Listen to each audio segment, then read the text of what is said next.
Episode 3, Maria LaGuardia has entered the chat.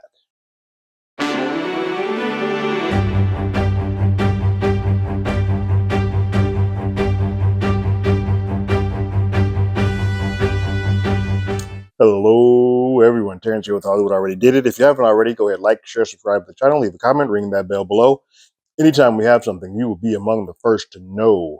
Showtime is treating us well this week. Episode 3 is called Miami Vice. It is the introduction of Maria LaGuardia to the precinct and her entry into the boys' club. It now makes a little bit more sense why we didn't have her at first, and then you sort of drop her in. She comes from a world that is very different than what they are doing here. But neither here nor there. Episode 3 begins with actually, let me clock this. This is the first episode that does not have something before the intro. The previous 2 episodes have something where before we get to the Dexter theme, there's a little piece before that. This is the first time that doesn't. We start with the Dexter theme and then go on to the show. Not that big of a deal, but it's the first time that I sort of see that. Mainly because this episode's like 60 minutes. It's the longest one so far, so I don't know if that was the reason why. I just want everything on the back end, but cool. Here we are. We open the episode up with a press conference that Captain Spencer is having on behalf of the judge and his wife about the missing kid.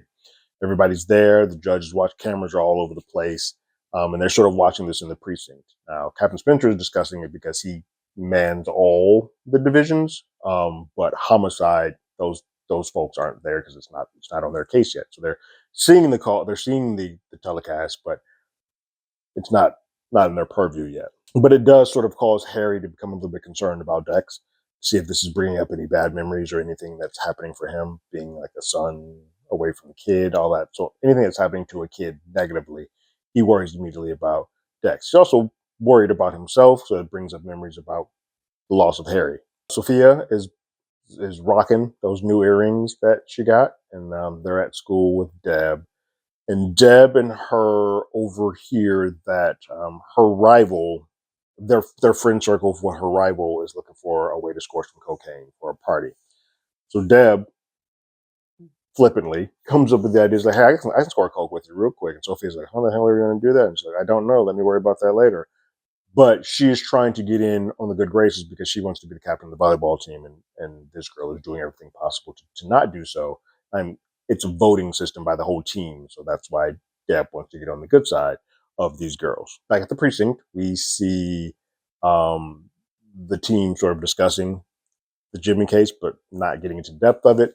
And then we see Christina Milian show up as LaGuardia and sort of make her entrance known.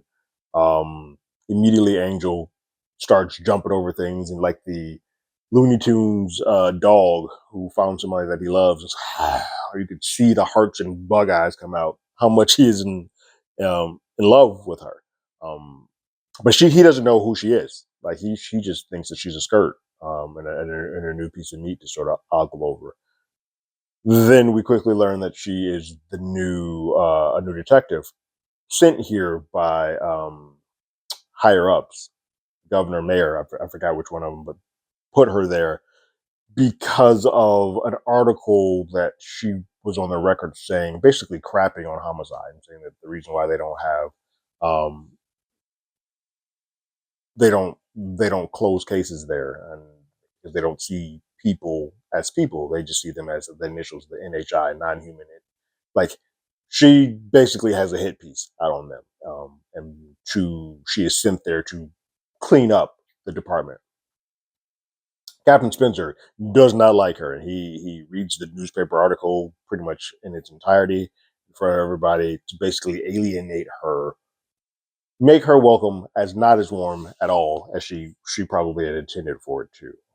But she rolls with the punches and knows that she's in shark infested waters, and she's going to have to sort of make her way through. Spencer asks Harry to, hey, keep an eye on LaGuardia. Like if she steps out of line, if she does anything that's awkward or off or not down, let me know. And Harry's like, cool, I will do so. We finally get to see Dex go on his Tony Ferreira detail. He's trying to collect evidence about him because his code says, if you haven't seen Dexter before, he did a little bit with Mary, but his code says that he needs to be beyond a shadow of a doubt sure that this person is guilty. And so he has to sort of go do his reconnaissance on Tony. He pulls up and sees that Tony comes out of looks like a bodega. He comes out of with a game of chess. So he's about to play a game of chess, so he knows that he's going to be in that a while. Chess takes some time, so I'm going to go to his residence and just scope the land and see if I can get any information. So he goes there, he breaks in, he's looking through his fridge. Tony lives lavishly. He's a decadent man. He lives, everything is in excess. He has tons of meat, just meat upon meat in his fridge. Everything is big. Dex clocks that there are tickets to a sporting event. La Haya, I believe, is the name of it. I don't know what the event really is because it almost seems like a handball type of game. Neither here nor there. It's a sporting event. He clocks tickets to that, and he sees that like Tony will be there for that. So he's like, "All right, cool. That's how I can get in with there." All of a sudden, then he hears like, "Hi, honey, I'm home," and he freaks out. And then he hears it repeated, and he goes to check on it, and it's a parrot. It's a parrot that Tony has because he lives in excess. It's a parrot that he has. That's what he says when he enters the house. While in the office, though, because that's where the parrot is located, he sees a ledger that Tony keeps of like everything that he has, the amounts that he loans out to people, how much they owe, how much they paid, if they haven't, and he crosses out the ones that are no longer there. Dex takes a photo of it. He clocks the two names of Renee and his mom in there, but he takes a photo to sort of gain a little bit more evidence and knowledge about Tony, and then he gets out of there. He heads back to the precinct, and Dex invokes Masuka to make him a fake ID. He uses the name, it's fun. He uses the name Patrick Bateman, which may mean nothing to some people, but is the name of the lead character in the book and film American Psycho, which, of course, Dex has read probably 17 times. Masuka makes him one easily. Says, "Hey, I didn't know you'd like to party," because Dex has to put on the front that I'm doing this so I can get into a club. It's like, well, if you like to go party, let me take you to the titty bar. Tanya is like, stop inviting everybody to the titty bar. Not everybody wants to go there. Stop it. Dex then runs home and he starts making breakfast for dinner, which Deb has already mentioned before in the previous episode. She's tired of, but she makes mention of it again here. She also shows up with Sophia, who they are just getting back from a volleyball, so she's in her volleyball gear. Deb kind of gives the runway for Sophia to make her pass at Dex. She's like, "I gotta go shower." And she sort of gives Sophia the look like, "Here's your chance. Talk to my brother. This is what you want. You're flirting with him. Go get it." Dex is completely oblivious to her hitting on him. Like, she is throwing herself at him hard, and then he looks up and clocks that she has her earrings on, and he is very nervous. He then runs to his room, checks out his case, sees that it's gone, and goes directly to Deb.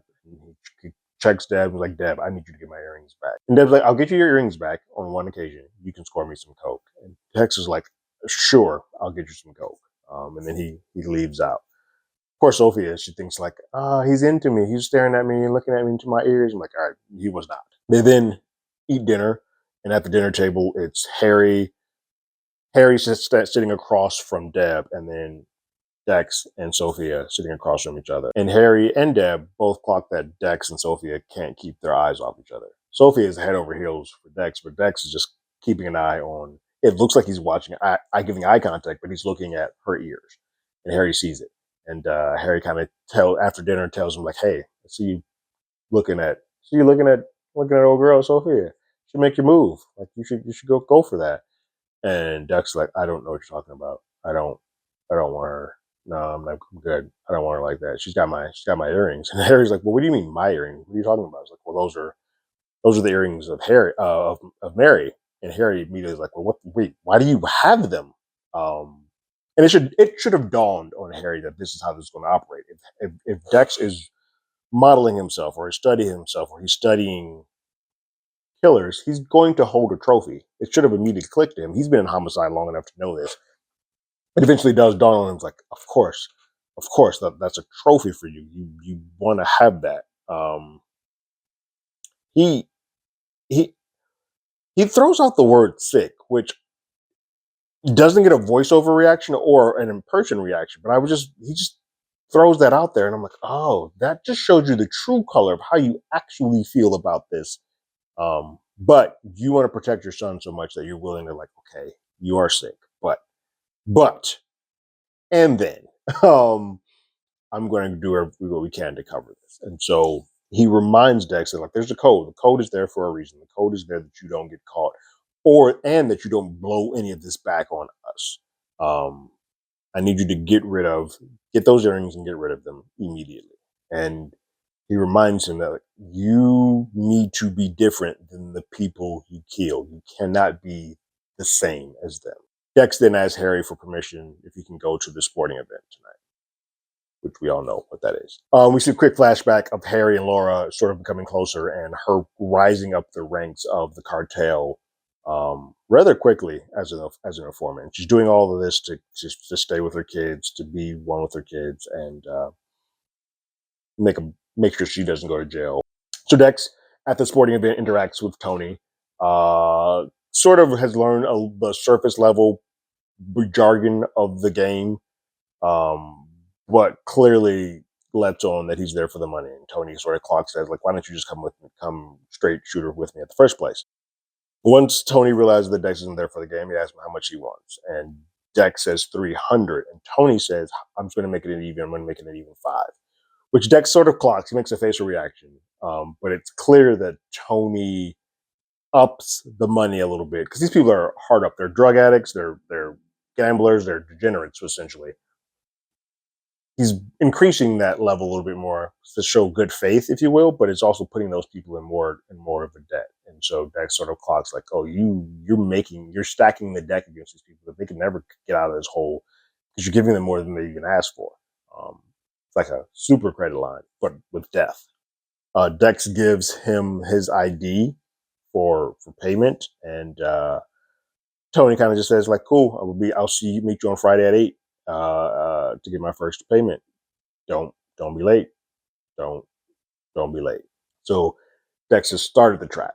Dex and Deb go shopping for earrings and new earrings to give Sophia, because Deb is saying that, hey, if you get her new earrings, she'll give you the other ones. And Deb gives him the idea that, hey, her gemstone is blah blah blah. Get her these. He does, and Deb kind of alludes to the fact that she enjoyed going shopping with Dex. She's like, we haven't done anything like this since we were kids. I like hanging out with you. And it just shows you that Deb is lonely. Deb feels isolated. And after her mom passed and the closeness that Harry and Dex have, she just feels like she's on the island by herself, and neither of them give her the attention or care or love that she needs. So she seeks it from everywhere else, alcohol, drugs, whatever. And she's always sort of searching for the love of either Harry or Dex. And that is a through line that happens throughout the entire series, all the way till we get to the back end where they do some crazy things with Deb on the back end of this series. But overall, that thought is still there. It's like she's always trying to appease, appeal, get some type of love or attention from her brother. Once they have the earrings, they get back to the house, and Deb's like, I got you the earrings. I need you to hold up your end of the bar with the Coke. And Dex like, cool, I can't get you actual Coke. But because I used to be in med school and I know what the chemicals are to make a replica of that without it actually being Coke, I got you. So he then does his little thing, concocts it, puts it in a bag. They're good to go. Their transaction is done. LaGuardia has put a bunch of files into the electronic database, which Harry was like, well, that would have taken me 3 days to do. LaGuardia is like, I took a night course in computer input. And so I got it. And she's like, look, if you don't adapt, you're going to grow old and grow like one of the old dogs they take out to the pasture, which is like, oh yeah, that's what you guys all are. You guys are all dinosaurs, and I'm keeping up with the times. Harry gives her some unsolicited advice about like the way that homicide works and how she should sort of stand in line, get in line with us, and kind of go toe for toe with what it is that we do here. That doesn't go over well, because she kind of shoots back. Is like, look, I know that the majority of the cases that are open are black and brown folks, and anybody that's white, those cases get to the top of the food chain, get solved, and all the ones that are black and brown don't. We just throw them away. We don't care about them. If that judge's kid wasn't white, would we have had a press conference about that? And Harry's kind of like, that would not have occurred. So she's sort of the fighter for the people that will not be able to get the same sort of recognition that the black and brown folks do. And she says, you guys didn't get witnesses or whatnot on this gun victim, but why? And she's like, they're not talking to us. Like, well, they won't talk to you. I'm going to get you a witness. They'll talk to me. Dex meets at the meeting spot that Tony's supposed to collect the money, and he feigns and pretends that he doesn't have the money. And so he's pretending to be the weakling, so sad, like so scared. Tony takes him out back and takes his gun and uses that as basically a scare tactic. He shoots to the side of his ear. This is a dangerous game that Dex is playing. Harry calls him out on it a little bit later, like, you could have been killed, you could have been hurt. And I think because he heard the story from Angel in the episode before of how with Renee he shot a warning shot through the wall, he just felt that Tony's going to keep that same MO, and like the first time that I miss out on the money, he's not going to outright kill me. He's going to give me a warning shot. So that's what he was betting on. But if things had changed, Dex would be dead. And so he's playing fast and loose, trying to get these things to sort of satiate the code piece of fact-finding mission. Tony leaves. After the shot, there's a bullet in the tree. So Dexter goes, and I immediately knew what he was doing. He grabbed that bullet out of the tree, took it to his work, got it under a microscope with the bullet ballistics of the previous murders, the Renee one, to see if they're a match. Now, he is not taught on this equipment, nor should he just be using it. So Tanya clocks him on it. It's like, hey, who said you could use that? And he's like, look, I was just trying to find some time to learn. She's like, look, I appreciate that. I sort of did the same thing. She helps him out. She helps him figure it out. She looks in there, is like, well, what did you learn? There's like, these both came from the same weapon. It's like, good. Don't do this again. But Dexter has gotten his answer. That gun, that bullet that just shot at him, it's the same gun that shot Renee, well, Renee's mom, but shot at Renee. So for him, the code has been satisfied. I just need to go get the A-OK from Harry, and it'll all be good. And Harry's like, I'm sorry, what the hell have you been doing? And Harry's very upset. More so concerned with, like, Dex, you could have gotten yourself killed. Like, what are you doing?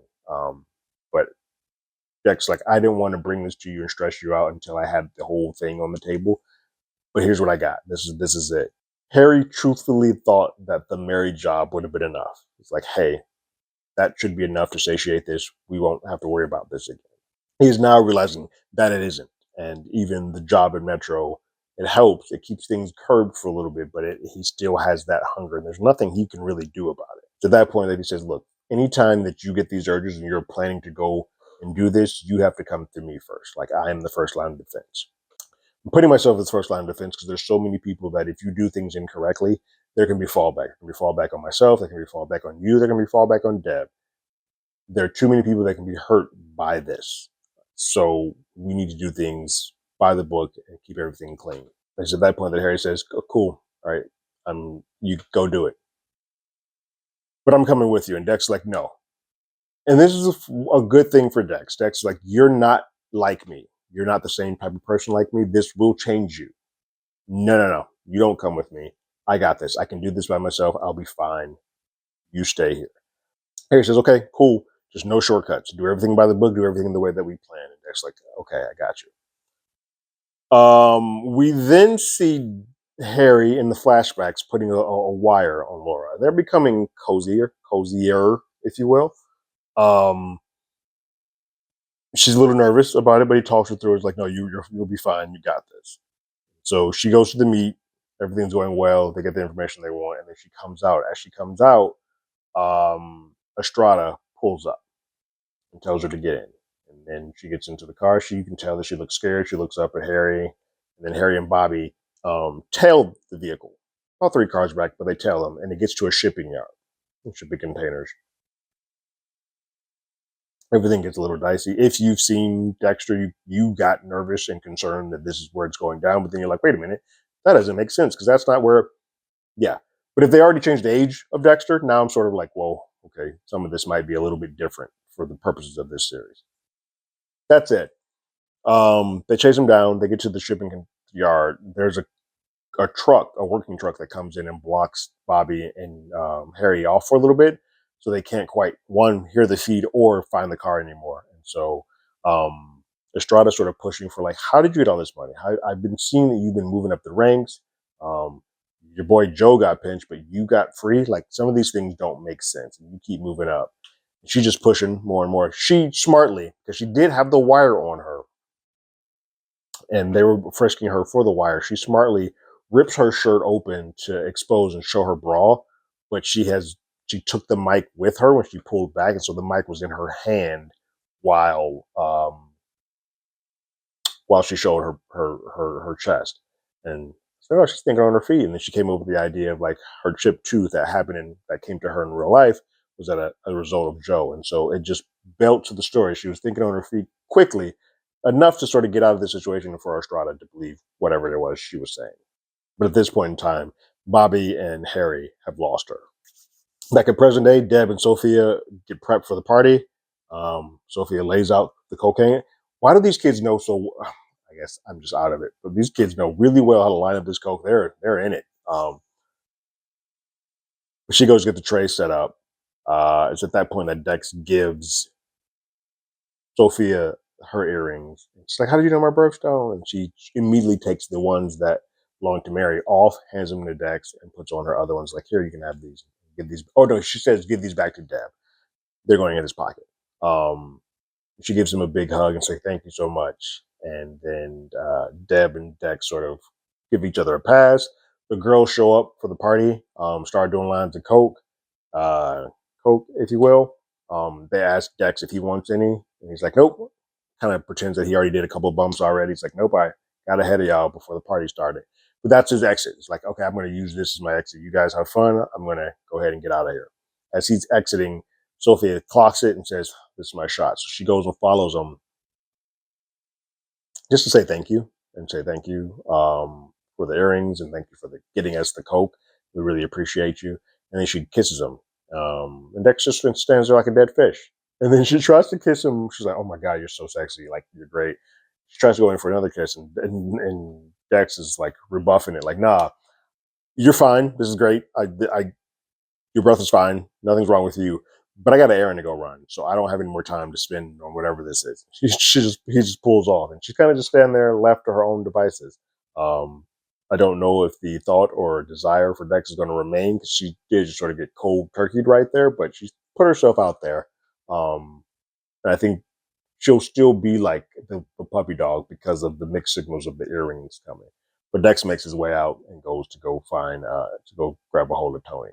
LaGuerta does find a witness, and it's somebody that she can speak. Like she's using Spanish, their native tongue, but it's somebody that trusts and believes that LaGuerta is going to do the things like a white guy going to that neighborhood is not going to get the information from a civilian like as she would. But she has a witness, locked him down. She's going to put her in a shelter. She's going to take care of that girl.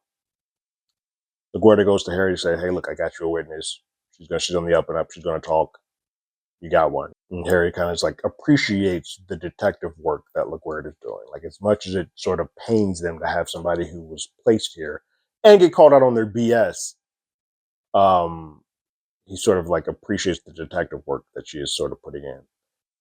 Back in the past, Harry is freaking out because he couldn't find Laura. He's calling Bobby. He's like, "Yo, we got to put a bolo out on her. Like she's not here.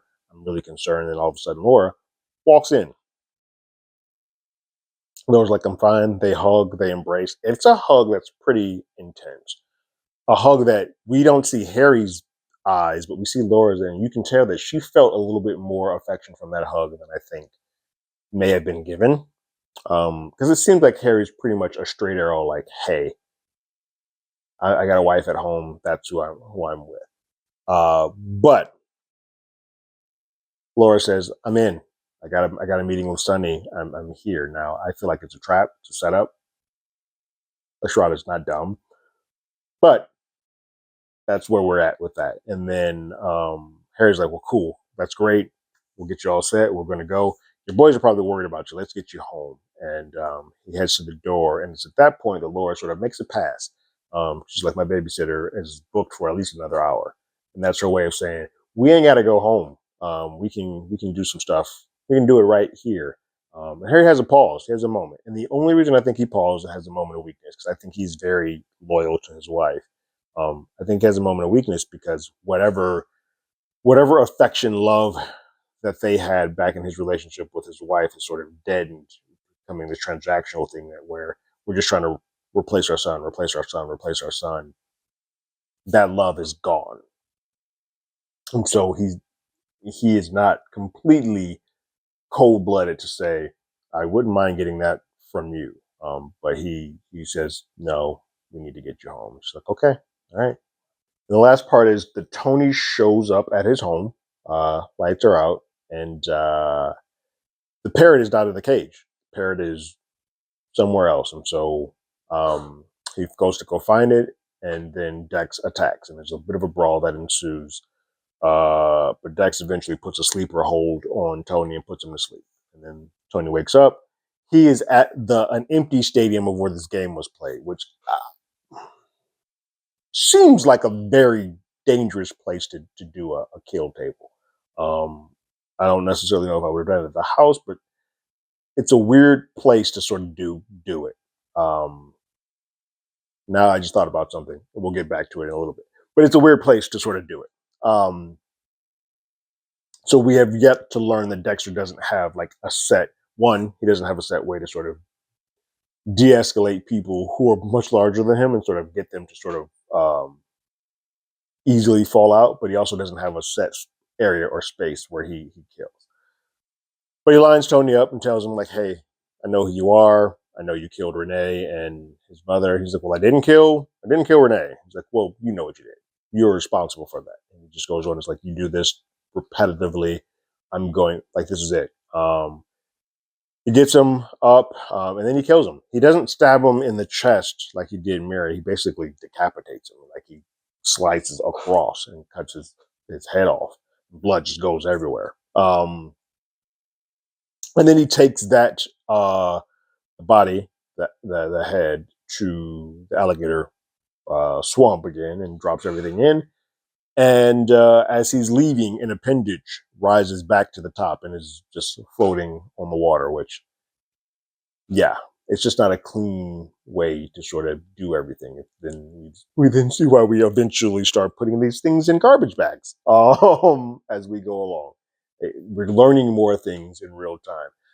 What triggered to me is just I thought about, like, with the shipping yard and where that's where everything sort of went. I feel like at some point in time, if it's probably where the judge's kid is, if this is all attached to Estrada, I feel like Dex is eventually going to get to that shipping yard, and that's sort of going to be where he starts becoming. That's where his kill tables end up being more often than not.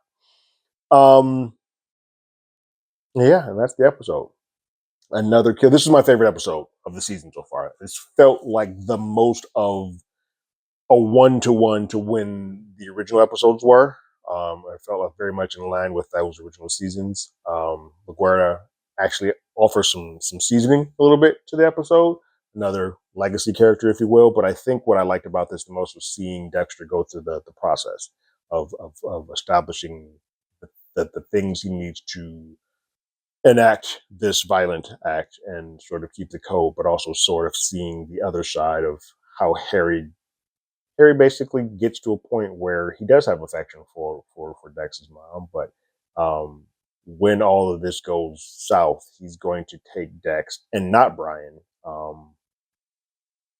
and raise him as his own. And it's going to be an interesting way to sort of get their love back. I think once that happens, I feel like something's going to click in Harry and his wife's relationship, that they sort of go back to being normal until she passes.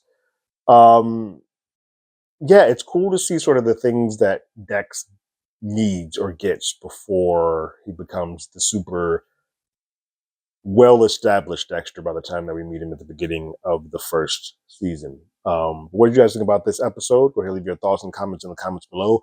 If you haven't already, you can follow us on X at HollywoodADI. You can hit us up on email at HollywoodAlreadyDid@gmail.com. We also have a podcast with the same name. That's on Apple Podcasts, Spotify, anywhere that plays podcasts. We're there. And like always, I got my ticket. You got yours.